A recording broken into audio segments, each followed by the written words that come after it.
내가 하나님이 이제 백성 앞에 주는 법이 이제 이 21장입니다. 종에 대한 법입니다. 2절에 히브리 종을 사면 6해 동안 성빌 것이 7째 해는 몸값을 물지 않고 나가 자유인이 될 것이다. 자유인이 될 것이다. 그렇습니다. 이 법의 하나님이 정한 법의 원칙은 자유다. 자유. 그러니까 6째 해 동안은 종 노릇하는 것이고 7째 해에는 자유를 준다. 안식일은 6일 동안 일하고 7일째 쉬는 겁니다. 그 7일째는 6일 동안은 인간의 날이고 7일째는 하나님의 날이에요. 하나님의 날. 그러니까 그 7년은 또 안식년. 7일은 안식일, 7년은 안식년. 그러니까 안식일 있는 것처럼 안식년도 하나님의 해가 되는 거죠. 하나님 해. 그 하나님의 나라, 안식일, 안식년 이게 다 하나님의 나라 개념인데 하나님의 나라는 근본적으로 기쁨이 있어야죠. 하나님 나라는 기쁘고 우리 계시록에 나오지만 하나님 나라는 눈물이 없고 슬픔이 없고 고통과 괴로움이 없다. 그 기쁨이 있는 곳이죠. 기쁨, 축제죠, 축제, 기쁜 곳. 그러니까 이제 6년 동안 종 노릇했는데 그 7년째 이제 자유를 주면은 종에서 해방되어 자유인이다. 그럼 얼마나 기쁘겠어요. 그래서 7년째는 자유인이. 안식일 도 마찬가지입니다. 이제 요즘은 개념으로는 이제 주님이 부활하신 날 주일이죠. 주일도 기쁜 날이나 기쁜 날 근본적인 것은 이제 기쁜 날입니다. 기쁘게 하나님 앞에 나와 기쁨으로 예배드려야 되는데 나가기 싫은데 그냥 뭐 엄마가 나가라 해서 또 어떻게 해서 나와서 한다. 그거는 이제 주일 예배의 개념이 없는 거죠. 기쁜 날이라 해야 되죠. 기쁜 날. 현재는 종으로서 고통스럽게 살고 있지만은 7년째는 완전한 자유를 얻는 기쁨의 날이 바로 안식년. 안식년. 이게 7년이 7번 지나면은 49년이죠. 50년째 되는 해. 50년째 되는 해를 이제 희년이라 그러지. 희년은 기쁠 희자인데 주빌리라 그러지. 우리는 기쁠 희자로 써서 희년인데 50년째는 아주 기쁨의 날입니다. 기쁨의 날일 때는 뭔가 하면은 이제 토지까지 그 사람이 빚으로 인해 가지고 토지까지 주인이 차지했다. 혹은 전쟁으로 인해 가지고 포로가 되면서 토지까지 몰수당했다. 그러면 토지까지 다 돌려주는 거예요. 다 돌려. 50년째는 다 돌려줘라. 그랬습니다. 농토까지 빚으로 잡혔던 농토까지 다 돌려주는 게 이제 희년 50년이죠. 50년. 이건 근본적으로 인간이 다른 인간을 지배할 수 없다는 그걸 이제 하나님의 어떤 사상을 이야기하는 거죠. 하나님이 똑같은 인간으로 지으셨는데 한 인간이 힘이 있다고 다른 인간을 지배할 수 없다. 그건 취지입니다. 그러나 이 시대는 이제 고대 사회이기 때문에 고대 사회는 다 농사를 지어서 살죠. 그러니까 사람이 이제 노동력입니다. 노동력. 노동력은 꼭 재산이고 그렇게 하니까 이제 그냥 무조건 다 그 사람을 뭐 노예로 삼을 수 없고 일꾼으로 쓸 수 없고 그렇게 할 수는 없죠. 그렇게 하면은 이제 이 농사를 지을 수 없으니까. 그래서 이 규정을 정해 놓은 겁니다. 근데 3절 4절에 보면은 이제 자유하게 될 때 그 윤리가 또 있는 거죠. 혼자 왔으면은 혼자 나가라. 장가 이 노예가 될 때 아내와 같이 들어왔으면 아내도 같이 나갈 수 있지만은 주인이 그 종에게 일을 잘하고 하니까 착해서 종 중에서 다른 여종을 줘서 아내가 되어서 딸을 낳고 자식을 낳고 아들을 낳고 그랬으면은 아내와 자식들은 주인에게 속했으니까 혼자 나가라. 그래서 혼자 나가라. 굉장히 보면은 어떻게 보면은 굉장히 잔혹해 보이는데 이 시대는 이제 고대 사회 노동력이죠. 노동력. 다 나가버리면 이제 주인은 그 7년이 될 때마다 완전 가난하게 되고 이상하게 되어 버리죠. 근데 이런 규제가 없으면은 고대 사회가 이제 노예라는 것이 이제 없어지지 않겠죠. 주인이 꼼수를 쓰고 오히려 이상하게 그래 할 겁니다. 그래서 이런 법을 만든 거죠. 만든 거죠. 근데 종이 5절에 내가 상전과 처자를 사랑하니 나가서 자유인이 되지 않겠다. 이런 사람이 나온다는 거죠. 아내와 처자식을 다 두고 떠나는 것보다 그냥 나는 여기 살겠습니다. 그러면은 귀에 구멍을 뚫어라. 그랬습니다. 그리고 평생 이제 그 집에서 일하며 종으로 살아라 그랬습니다. 이렇게 이제 법이라는 거죠. 그 7절은 여종에 대한 법인데 그 사람이 자기 딸을 여종으로 팔았으면 그는 남종같이 나오지 못할 것이다 그랬습니다. 근데 이 말씀을 쭉 7절부터 읽어보면은 이 딸을 파는 것은 그냥 노예로 팔았다기보다 이 첩으로 판 그런 케이스가 되는 것 같아요. 그러니까 여종은 오면은 고대 사회에 주인이 여종을 취할 수 있다는 거죠. 예, 첩으로 삼을 수가 있다는 겁니다. 그래서 근데 8절에 상전이 그를 기뻐하지 아니하여 상관하지 아니면 그를 속량하게 할 것이나 상전이 그 여자를 속인 것이 되었으니 외국인이 이를 팔지 못할 것이요 되어 있습니다. 굉장히 복잡한 말씀인데 이 말씀이 그겁니다. 이 상전이 그 여종을 자기 첩으로 이 삼지 아니하면은 상전이 그 여자를 속인 것이 되었다. 첩으로 삼으려고 이렇게 해서 줬는데 돈 받고 자기 딸을 줬는데 첩으로 안 하면은 속량해줘라. 풀어서 자유인이 되게 해줘라. 그러나 외국인은 팔지 못한다는 거죠. 네가 안 취했다 다른 사람이 주지 못하고 만일 그 여종을 돈 받고 사온 그 여종을 아들에게 주기로 했으면은 딸같이 대우해라 그랬습니다. 또 10절에 다른 여자에게 상전이 장가 들어질지라도 그 여자의 음식과 의복과 동침하면서 끊지 말 것이요 대우해 주라는 거죠. 대우해 주라. 네. 왜냐하면 그 아버지가 그 딸을 당신에게 돈을 받고 팔았을 때는 얼마나 그 마음이 쓰리겠나. 그러니까 그 딸을 데리고 왔을 때는 대우를 해줘라. 대우를 해줘라. 근데 이걸 하지 않으면은 그 딸은 자유인이 될 수 있다. 11절에 자유인이 될 수 있다. 12절에서 17절까지는 사형에 처할 자들을 나오는데 사람을 죽인 사람은 반드시 죽여라. 그랬습니다. 예. 그 14절에 제단 내에 있을지라도 끌어내어서 죽여라. 사람을 죽인 것은 굉장히 그 하나님의 영역을 터치한 것이 되기 때문에 반드시 죽여라 그랬습니다. 반드시 죽여라 그랬습니다. 예. 후에 이제 도피성을 만들어서 그 어쩔 수 없이 실수로 죽인 그런 케이스는 또 살려주는 그런 것도 만들어 내놨습니다. 그 고의 12절에 그래서 13절에 고의로 한 것이 아니라 만약 사람이 고의로 한 것이 아니라 나 하나님이 사람을 그 손에 넘긴 것이면 내가 그를 위하여 한 곳을 정하리니 사람이 그리로 도망할 것이다. 도피성을 이제 해놓은 거죠. 예. 고의적으로 죽은 것이 아니라는 거죠. 부모를 죽인 자는 반드시 죽이라. 부모를 친 자는 반드시 죽여라. 그랬습니다. 부모를 저주하는 자. 17절에서는 부모를 저주한다는 것은 여기서는 이제 업신여기는 겁니다.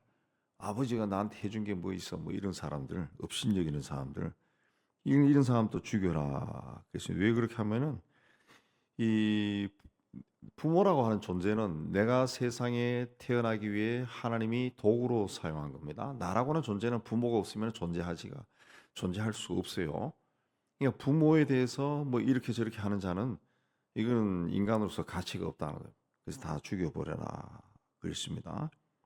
부모는 하나님의 대리자라는 거죠. 하나님 대리자. 하나님을 대신해서 나라고 하는 생명을 세상에 보낸 자이기 때문에 부모에 대해서는 치라는 겁니다. 부모는 그렇게 저주하거나 그렇게 하면 안 된다는 거예요. 사람을 납치한 자 16절 이것도 반드시 사형에 취해라. 인간의 존엄성을 짓밟는 거죠. 인간을 물건처럼 취급한 것이 이제 사람을 납치한 자들입니다. 반드시 죽여라. 반드시 죽여라. 그렇습니다. 18절에서 이제 25절까지는 고의적으로 살인한 경우와 과실치사를 이야기합니다. 여기도 원칙이 있는데 생명을 손상시킨 것은 대가를 치러라. 대가를 치러라. 그랬습니다. 뭐 여러 가지 케이스가 나오는데 24절에 눈은 눈으로 이는 이로 손은 손으로 발은 발로 된 것은 된 것으로 상하게 한 것은 상함으로 때린 것은 때림으로 갚을지니라. 그랬습니다. 이 생명은 생명으로. 그렇게 쭉 23절부터 25절까지 나오는데 이게 이제 그 지금 현존하는 이스라엘이 이제 자기 주변의 국가로부터 당했을 때 보복의 원칙이죠. 유대인들의 보복의 원칙. 당한 만큼 그대로 갚는다. 요즘은 플러스 그 이상으로 갚는다. 반드시 우리는 당하고 있지 않는다. 반드시 복수한다. 이게 이제 고대부터 내려온 유대인들의 보복의 원칙이죠. 그들로서는 굉장히 정당한 겁니다. 왜? 하나님의 말씀이기 때문에. 하나님의 말씀인데 뭐 어떤 양심의 질림이 없는 거죠. 근데 이게 보복도 원칙이 있어요. 눈은 눈으로, 이는 이로, 생명은 생명으로, 손은 손으로, 발은 발로, 된 것은 된 것으로, 상하게 한 것은 상하게 한 것으로, 때린 것은 때림으로. 그랬어요. 이 누구인데 두들겨 맞아가지고 이빨 하나가 빠졌다. 그러면 그 이빨 하나만 그 이빨 하나에 대해서만 때릴 수가 있는 것이.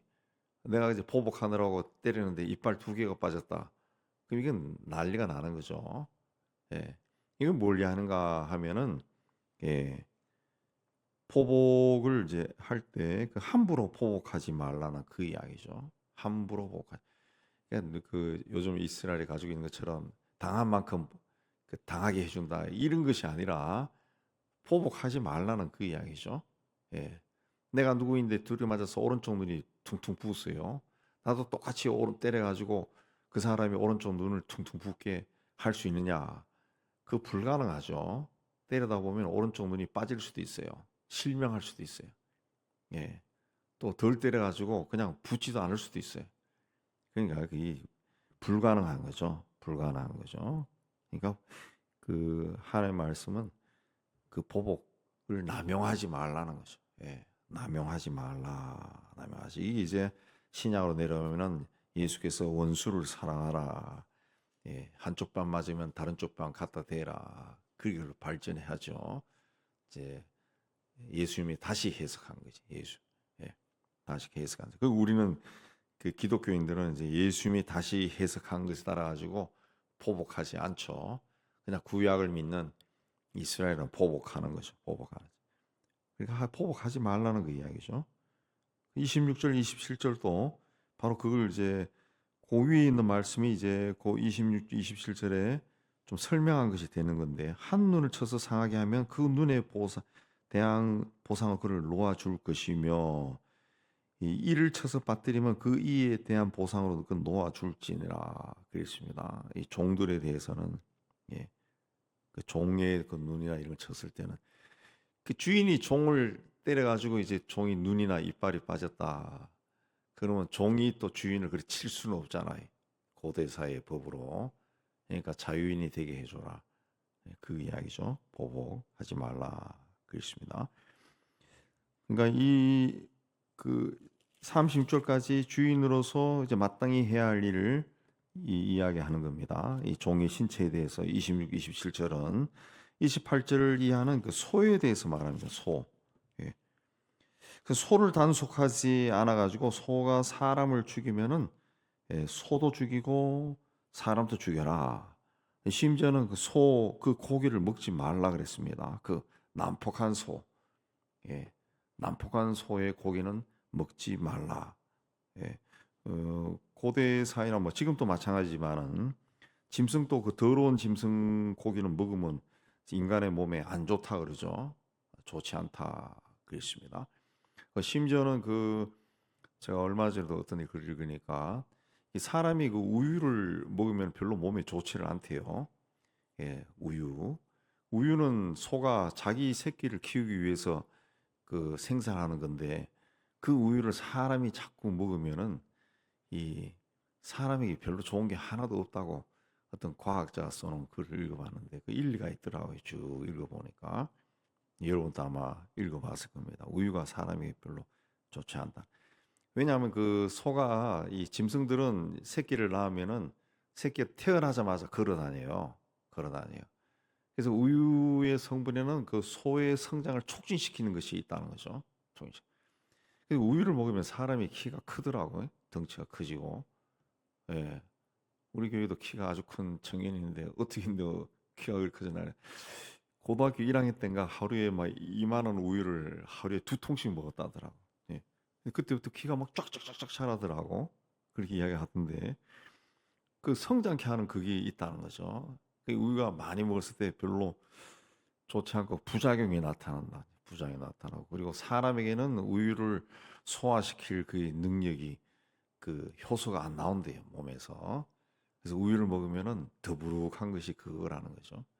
그래서 거기는 우유 또 그러니까 소의 우유를 인간이 먹을 수 있도록 또 이렇게 화학적으로 조작하기 때문에 별로 좋지 않다. 글을 읽어봤어요. 그러니까 다른 게 아니라 이 난폭한 소들, 사람을 죽일 정도로 난폭한 소의 고기는 먹지 말라는 거죠. 먹지 말라. 그래서 이게 발전하면은 내위에 가면은 사람이 먹지 말아야 할 부정한 동물들 쫙 나온다고.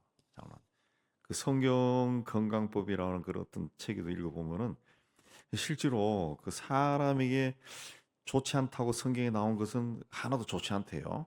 좋지 않대. 사람에게 좋다는 것만 먹으면은 몸이 건강해지더래. 몸이 건강해지. 네. 그 건강. 그 저 뭐냐 소망교회 곽성희 목사님이 예전에 그 같이 뭐 이야기할 기회가 있었는데 그 할 때 그 당시는 그거를 굉장히 주장하더라고요. 자기는 성경에 이 이야기 한 것만 먹는데 성경 이야기 하지 않으면 안 먹는데 그러니까 이 90이 되어도 막 팔팔하다고 그 이야기 하더라고요. 예. 눈까지 수술해서 안경까지 벗었다면서 자랑하고 그럴 수 있는 거예요. 그 뭐 젊었을 때부터 철저하게 자기가 몸이 약해가지고 철저하게 성경에 나오는 대로만 그 먹었다는 것이 먹고 살고 하니까 굉장히 건강하더라. 그랬습니다. 건강하더라. 이제 그분도 고기도 아마 양고기만 먹는가 그럴 거예요. 양고기만 먹는다. 성경에 나오는 것만. 그래서 이 소는 그 죽여라. 근데 주인은 죽이는 대신에 배상금을 내면은 살 수 있다는 겁니다. 30절에 배상금을 내면은 살 수 있다. 그 이후에도 이제 계속 이제 소와 주인에 대한 의무와 책임을 설명하는 겁니다. 그 십계명을 비롯해서 하나님이 인간에게 주신 그 법과 규례들, 오늘 말씀 법과 법규들 이건 다 근본이 그 사랑입니다. 사랑. 하나님이 창조하신 세계를 그 질서 있게 운행하기 위해 필요한 것이 사랑이라는 거죠. 자비. 그 인간은 죄 가운데 살 수밖에 없습니다. 그럼에도 그 죄 가운데 살 수밖에 없는 인간 세상이지만 그래도 그 인간 세상이 질서 있게 돌아가도록 하기 위해서 그 바른 길로 걸어가도록 하기 위해서 그래도 인간 세상이 바르게 운행되도록 하기 위해서 그 중심에는 이 법이 있어야 되는데 그 법의 근본이 뭐냐? 자비라는 거죠. 사랑이다. 자비다. 예. 그냥 무조건 때려잡고 처형하고 하는 것이 아니라 그 왜 이런 일이 일어났냐? 오늘 말씀 보면은 왜 그런 일이 일어났냐? 그 설명이 돼 있어요. 이런 것이 이제 후대로 내려가면은 이 법이 막 백과사전처럼 두꺼워지지 않죠? 그게 다 뭐냐 하면은 설명한 거지, 설명한 거. 이런 법에 대해 설명한 거. 그보다 더 많은 것이 판례집이죠. 설명한 겁니다. 성경에는 간단하게 나오지만 우리가 가만히 읽어봐도 이 어떤 그 법을 적용할 때 이런 일이 있으면 이렇게 하라 이렇게 나옵니다. 설명이 돼 있다. 설명이 그 설명하는 원칙이 뭐냐? 사랑이라는 거, 자비라는 거죠. 자비. 그것이 중심에 있어야 세상이 질서가 있어. 질서이기 돌아. 이 하나님의 창조 세계는 낮이 있으면 밤이 있는 것처럼 하루가 가면은 또 하루가 오는 것처럼 질서 있게 운행되는 거거든요. 질서가 있어야 되는데 그 질서 있게 운행되기 위해서 십계명과 법규가 있다.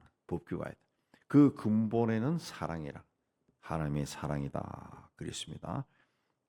말씀이 주는 의미를 되새기면서 정말 하나님이 기뻐하는 것이 무엇인가 생각하면서 하나님이 기뻐하는 그 길로 걸어가는 여러분 다 되시기를 주의 이름으로 축복합니다.